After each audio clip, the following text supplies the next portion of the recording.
बुढ़ापा। जनवरी का महीना।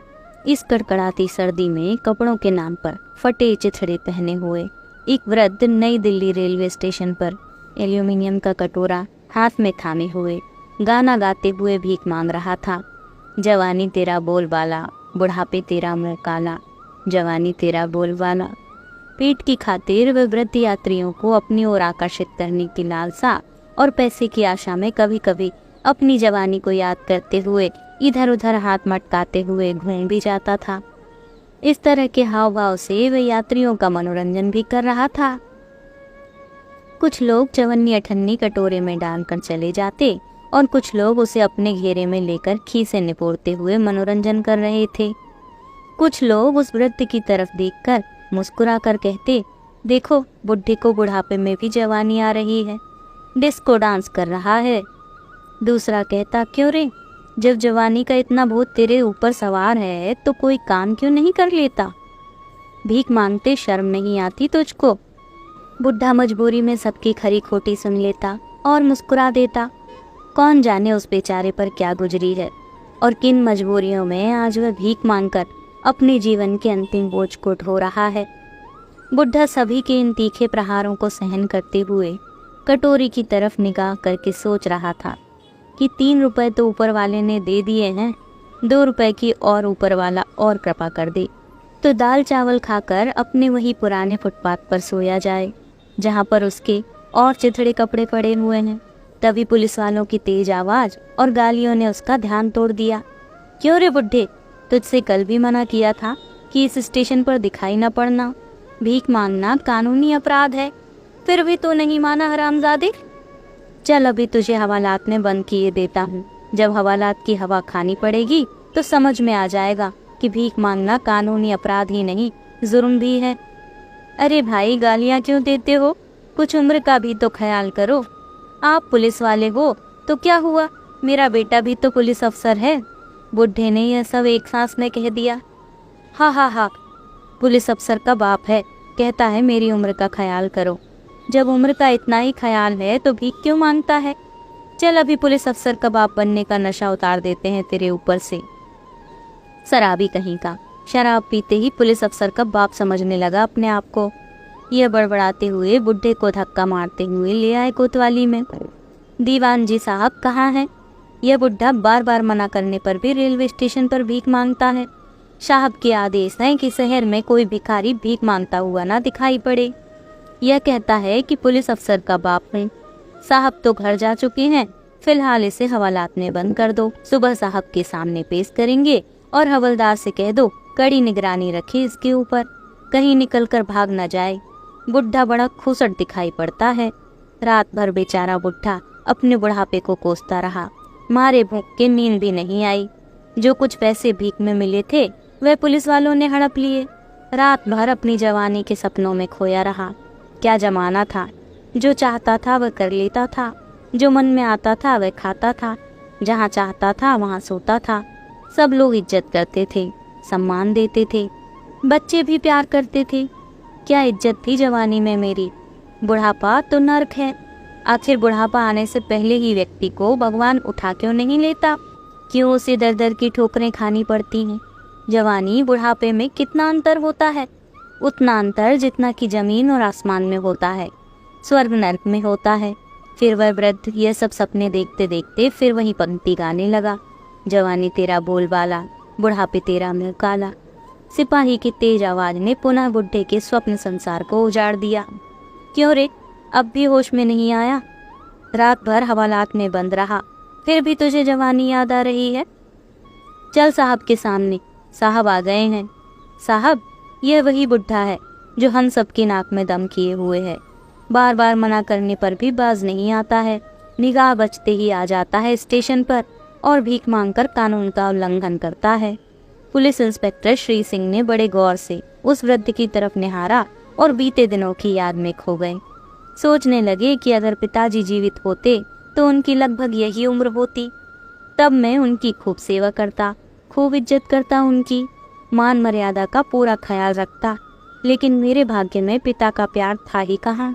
मुझे तो वह 3 वर्ष की आयु में ही छोड़कर स्वर्ग सिधार गए और जवान होते होते माँ भी स्वर्ग सिधार गई। बड़े ही किस्मत वाले होते हैं वे लोग जिनके माँ बाप का साया उनके ऊपर होता है।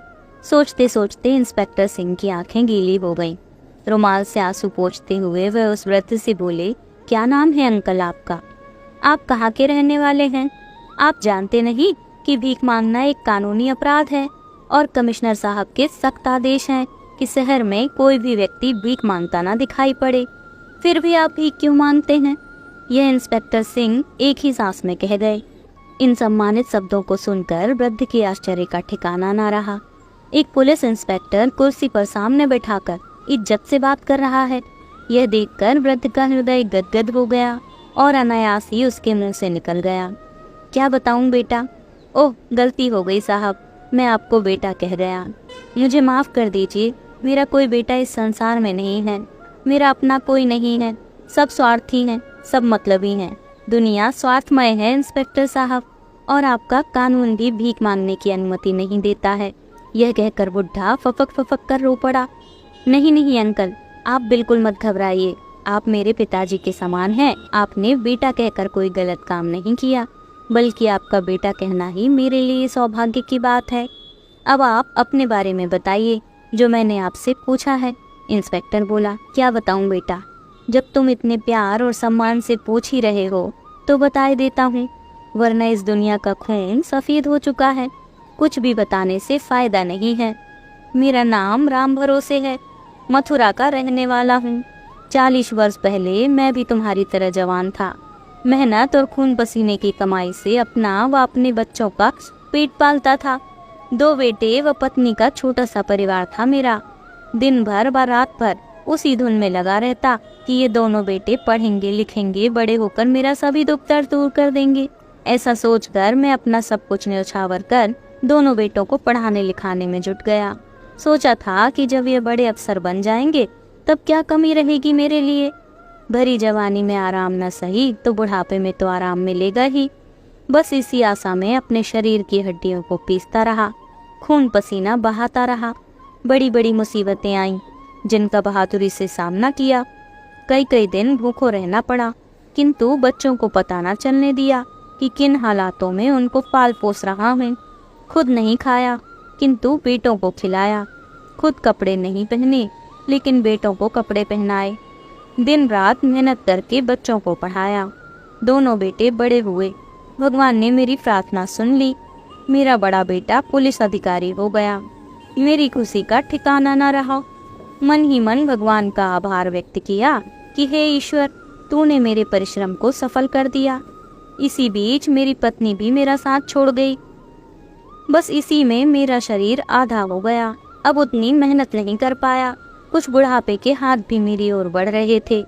छोटा बेटा अधिक न पढ़ सका, लेकिन वह भी प्राइमरी स्कूल में अध्यापक हो गया। दोनों की शादियां हो गईं। दोनों बेटों ने अपने अपने घर बसा लिए। मैंने भी संतोष की सांस ली कि अब मेरी जिम्मेदारी समाप्त हो गई। अब आराम करूंगा। लेकिन किस्मत में आराम कहाँ। कुछ दिन बड़े लड़के पास रहा तो वह ठहरा पुलिस अफसर। जो भी उससे मिलने वाले आते तो वह मेरा परिचय देता कि यह मेरे गांव में बेचारे अकेले रहते थे, इसलिए मैं इनको यहाँ ले आया। अब यह मेरे ही पास रहते हैं। मैं यह सुन सुनकर तंग आ गया था और मेरा दम घुटने लगा था। अब मैं उसके घर में 1 मिनट भी रुकना नहीं चाह रहा था।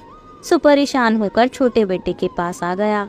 वहाँ आते ही छोटी बहू के उलाहने सुनने को मिले। बड़ा बेटा बड़े लाड़ प्यार से पाला था, बड़ी मेहनत से पढ़ाया था उसे। सारी कमाई उसी की पढ़ाई पर खर्च कर दी और इनसे कहा कि बेटा, मैं अब बूढ़ा हो गया हूँ, अब तुम नौकरी कर लो। केवल 10वीं क्लास तक बड़ी मुश्किल से पढ़ाया था इन्हें। अब क्यों नहीं रहते अपने उस लाडले बेटे के पास। यह सब मुझे सुबह शाम दोनों वक्त समय से सुनने को मिलते थे। मेरी थाली में पहले कटु शब्द परोसे जाते थे, बाद में बचा खुचा खाना थाली में ऊपर से डाल दिया जाता था। बस बेटा, यह अपमान का घूंट मैं ज्यादा दिन पी ना सका। सुबिन बताए घर से निकल पड़ा। जिधर पैर ले गए चलता गया। भूख लगी तो मांग कर खा लिया, नींद आई सो फुटपाथ पर सो गया। अब बुढ़ापा है बेटा, संसार में जीवित रहना है तो जिंदा रहने के लिए खाना तो खाना ही है। बस इसलिए भीख मांगता हूँ इंस्पेक्टर साहब। कल रात से खाना भी नसीब नहीं हुआ। कह दो अपने कानून से वह मुझे बंद कर दें किसी जेल में। ऐसा कहकर वह बुढ़ा फफक फफक कर रोने लगा। यह करुण कहानी सुनकर इंस्पेक्टर सिंह की आंखों में पुनः आंसू बहने लगे। उठकर बोले, आज से आप मेरे पिता समान हैं। अब आप सदैव मेरे साथ ही रहेंगे। आज से आप मांग कर नहीं बल्कि दूसरे ऐसे बेसहारा लोगों को खाना खिलाकर ही खुद खाना खाएंगे। यह सुनकर उस वृद्ध का गला रुंध गया और रुंधे हुए गले से बोला, बेटे, अगर तुम जैसे सपूत बेटे इस समाज में सभी हो जाएं, तो भिखारी और मुझ जैसे असहाय लोग देखने को ही नहीं मिलेंगे।